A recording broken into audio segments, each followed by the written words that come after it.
Roberto. Hay una obsesión sanitaria que existe, por ejemplo, específicamente contra la Comunidad de Madrid, porque desde que yo tengo uso de razón están diciendo que están desmantelando la sanidad en Madrid, sanidad pública, las mareas blancas, que son mareas rojas, porque son todos comunistas, entonces... Pero Roberto, o sea, es que lo de la izquierda con la sanidad pública madrileña, no solo que la Comunidad de Madrid está desmontando la sanidad pública, que es una absoluta mentira, sino que además lo vienen a decir de forma, vamos, absolutamente surrealista, que básicamente en los hospitales de titularidad pública que están gestionados por empresas privadas, tienes que entrar con la tarjeta de crédito en la puerta. O sea, una auténtica aberración. Pero mira, yo que he sido usuario de las dos, tanto de la madrileña como de la asturiana, te puedo decir que hay una diferencia bastante notable, y no es porque en Asturias esté el PSOE, o sí, porque en las distintas comunidades se puede notar.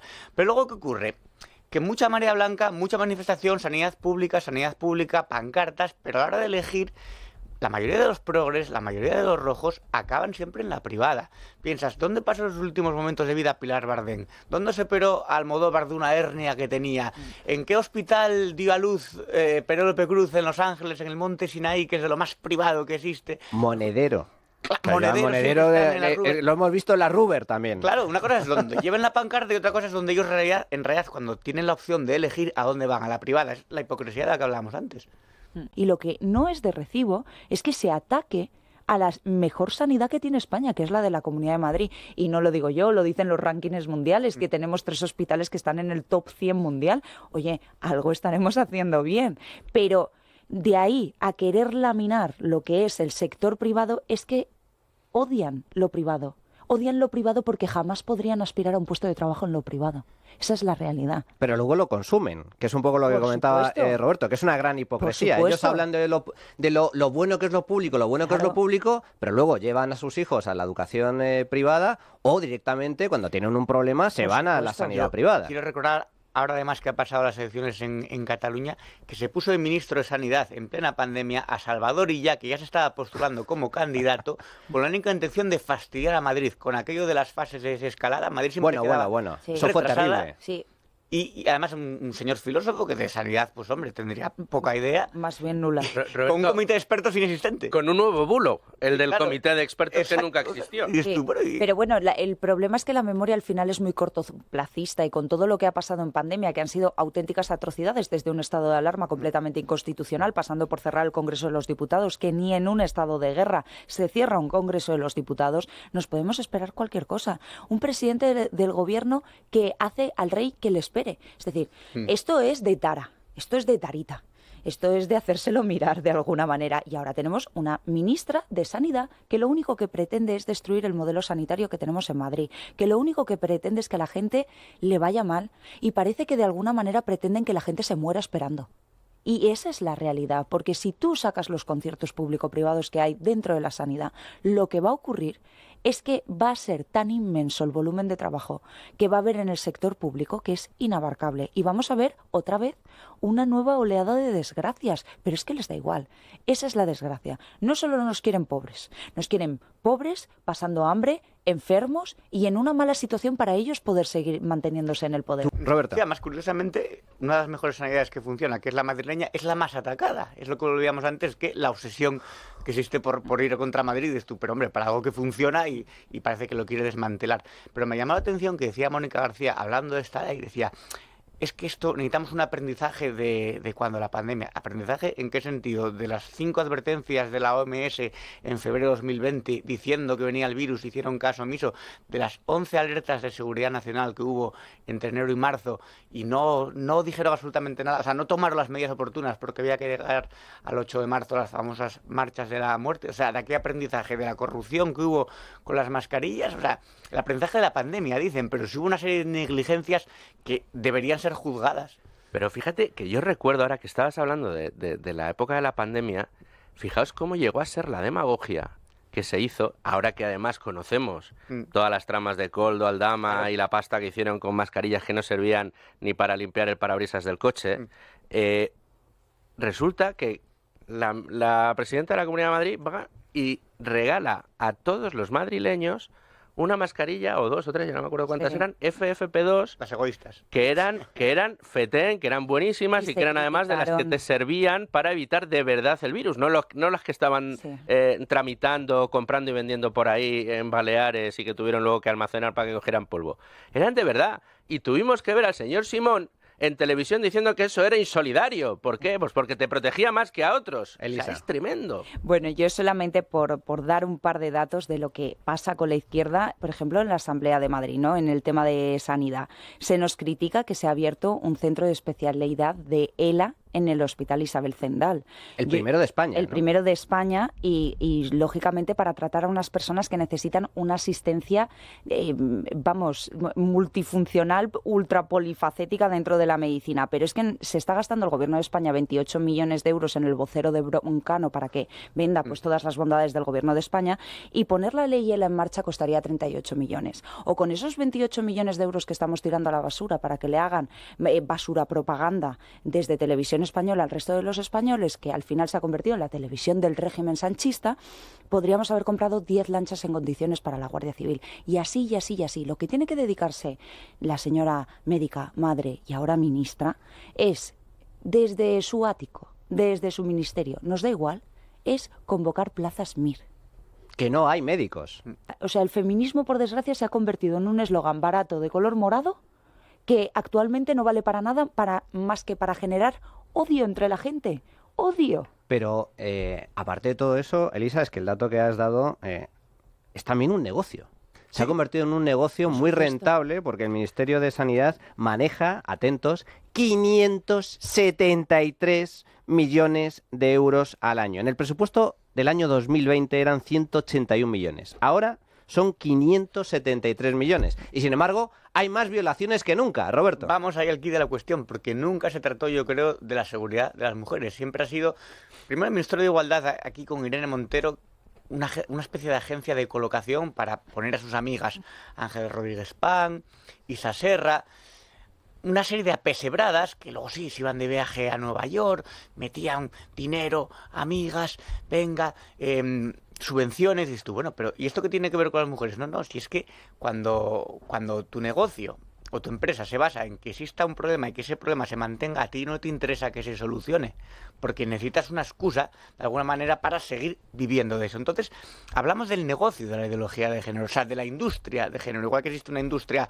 por ejemplo, del cine, pues hay industria de género. Cuando te presentan a alguien que dice, pues mira, sí, esta chica es feminista, y tú le preguntas, pero estás en el negocio.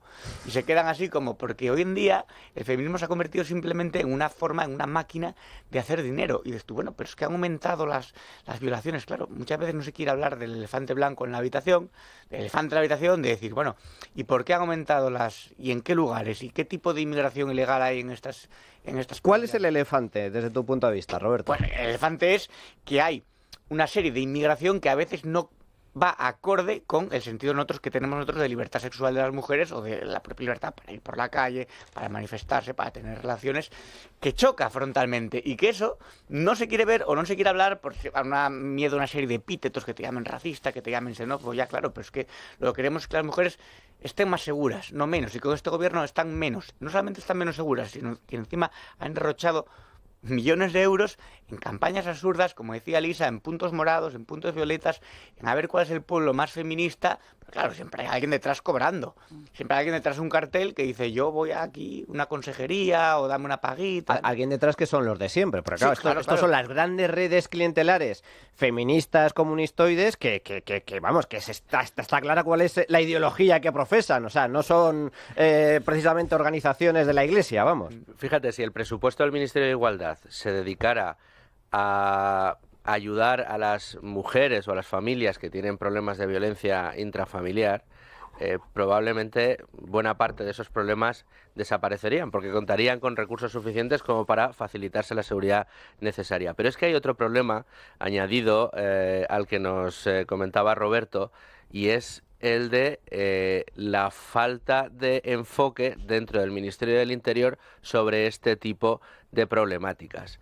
Y es que aquí en Libertad Digital, en Es Radio, con Federico Jiménez Los Santos, estuvo hace ya algún tiempo, hace ya algunos meses, Samuel Vázquez, uno de estos policías que pone el dedo en la llaga y apunta precisamente a dónde está el problema. Y los problemas son varios. Primero, de falta de dotación para la policía. Segundo, de falta de unas órdenes, digamos, o unos protocolos que sean realmente efectivos para tratar de proteger a las mujeres que puedan estar en riesgo de una violación. Y en tercer lugar...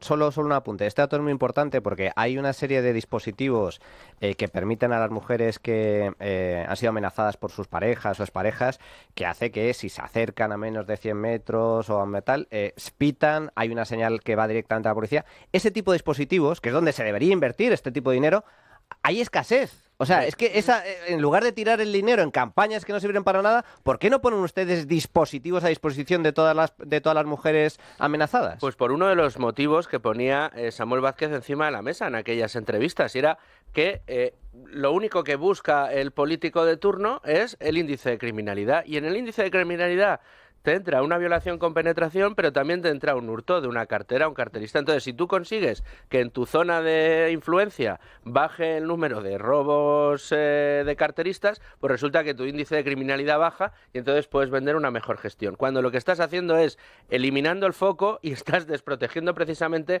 a las personas que de verdad necesitan ser protegidas. ¿Por qué?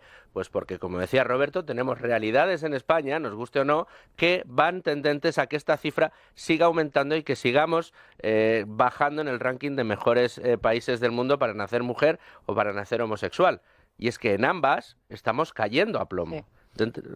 Israel seguramente nos haya sobrepasado ya, fíjate. El uso mediático de las manadas es otro tema que deberíamos hablar. ¿Por qué de ¿Por qué de algunas conocemos absolutamente todo? En el caso de Pamplona hay hasta un documental de Netflix. Sabemos todo del prenda, de sus amigos, dónde vivían, de qué equipo son, y otras te enteras casi de casualidad, a lo mejor porque el padre o el sobrino o el tío de la víctima aparece por los juzgados intentando ir a echarle mano al cuello a los agredidos. Y dices tú, bueno, eran 5, eran 6, han atacado a una menor, la han destrozado. La chica de Igualada ha tenido que pasar por un montón de operaciones.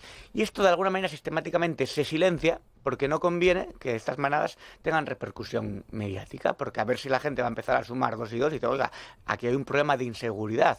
¿Por qué el bulo del culo, por ejemplo, les entusiasmó tanto a La Sexta y compañía, que estaban encantados cuando les dijeron, no, que ha sido...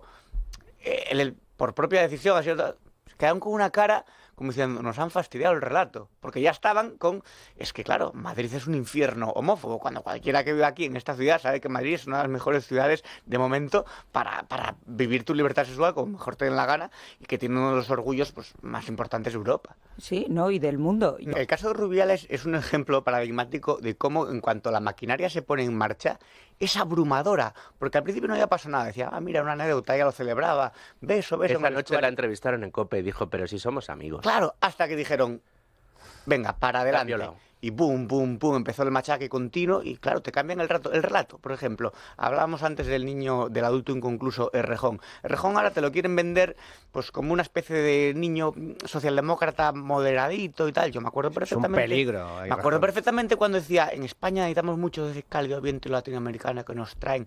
Chávez vive, la lucha sigue, os queremos. Es decir, el modelo de esta gente sigue siendo la Venezuela bolivariana, sigue siendo la Cuba de Castro, que cuando murió Fidel Castro todos lacrimógenos, unas lágrimas, Yolanda Díaz, Irene Montero. ¿Cómo están las mujeres ahí? ¿Cómo están las mujeres en Cuba que están forzadas, obligadas a prostituirse las mujeres, para poder comer? Los negros. Sí, pero sobre todo, ya que hablamos del tema del feminismo, ¿no? Las mujeres que están huyendo de Venezuela, en Venezuela les disparan a la cabeza directamente. Han matado a un montón de mujeres los sicarios de estos de Maduro. Entonces, que sea su modelo este y a la vez te vendan que son feministas, que son ecologistas, que son tal, pero sí. Pablo Iglesias decía que trabajar para Span TV de Irán era cabalgar contradicciones, pues sigue cabalgando, pero es que ahí las mujeres no tienen ningún tipo de libertad. Hay otro dato que, o sea, estamos centrando el debate en las agresiones a las mujeres, que insisto, es gravísimo, se ha producido el mayor incremento de agresiones, pero agresiones sexuales, estamos hablando de violaciones sí. Con penetración, el mayor incremento en 12 años, en el momento en el que España dedica más dinero precisamente a combatir las agresiones sexuales contra la mujer. Pero ¿qué pasa con la delincuencia? La delincuencia a nivel general. O sea, que es que cada vez estamos en calles más inseguras. Los últimos datos de entre enero y marzo se contabilizaron más de 600.000 infracciones penales. En algunas ciudades, Cataluña, bueno, el caso de Barcelona es paradigmático. Estamos viendo imágenes día tras día de cómo roban relojes a los turistas con total impunidad. Y lo grave es esa sensación precisamente de impunidad, que el reincidente roba, lo cogen, o el carterista lo cogen, lo llevan a comisaría y 3 horas después está en la calle. Estamos comentando la situación delincuencial que se está registrando en España. España siempre ha sido un país seguro. Vamos, es una maravilla. Fíjate, hay un dicho y esto es muy relevante. No valoras lo que tienes hasta que lo pierdes. Ahora que Madrid se ha convertido en un foco de atracción de personas que vienen del extranjero, especialmente latinoamericanos, hispanoamericanos, que huyen de las narcodictaduras comunistoides que hay allí, vienen a Madrid y claro, ellos mismos te dicen, claro, es que yo a lo mejor pues en Venezuela o en México, mira, sí, tengo mucho dinero, tal no sé qué, pero estoy en una organización cerrada con guardias de seguridad porque es que no hay una inseguridad total. Y ven a la gente andando tranquilamente por la calle, por la noche, no pasa absolutamente nada. Bueno, eso es lo que se está perdiendo ahora por culpa del gobierno Sánchez, donde la criminalidad está subiendo. Pero es que el caso de Barcelona a mí me parece absolutamente paradigmático, Roberto. Sí, es que además los turoperadores recomiendan a los turistas ingleses, americanos, evitar Barcelona. O sea, como un destino hostil. Y si van a Barcelona, que sepan que les pueden robar, atracar en cualquier momento del día y en cualquier lugar. Da igual que sea el centro, el suburbio, no, da igual, por el centro. Entonces tú, ¿cómo se ha perdido tanto, no? ¿Cómo se ha degradado tantísimo una ciudad? Multifactores, pero bueno, uno de ellos creo... Ada Colau, quizás Ada Colau. El más claro es Ada Colau. Y claro, ¿qué ocurre? En España la policía, la Guardia Civil tienen medios, son órganos competentes, pero hay que dárselos. O sea, hay que proveerles de medios. ¿Qué ocurrió en Barbate? Tú no puedes enfrentar a narcolanchas de una sola tremenda y con una potencia y llevarlos con unas lanchas que parecen las lanchas de Playmobil a enfrentarse a esos narcos y quién dio la orden y quién está detrás y por qué los llevaron ahí al matadero. O sea, los guardias civiles son muy competentes, la policía también, el CNP, pero tienes que darle esos medios para poder defenderse. Roberto, me has pedido palabra, tienes 20 segundos. Me sobra. Mira, a Pedro Sánchez le felicitó jamás y le ha cogido gusto a eso. Aquí tiene una cosa clarísima. Israel se enfrenta en una guerra por su existencia. Es decir, lo que se está aquí en juego es la aniquilación o no de Israel. Si jamás baja las armas y entrega a los rehenes, termina la guerra. Si Israel baja las armas, desaparece. Totalmente de acuerdo. Bueno, Luis Fernando Quintero. Un placer, te veo esta tarde. Nos vemos esta tarde, efectivamente. Roberto, muchísimas gracias. La primera vez que vienes a la trinchera de muchas.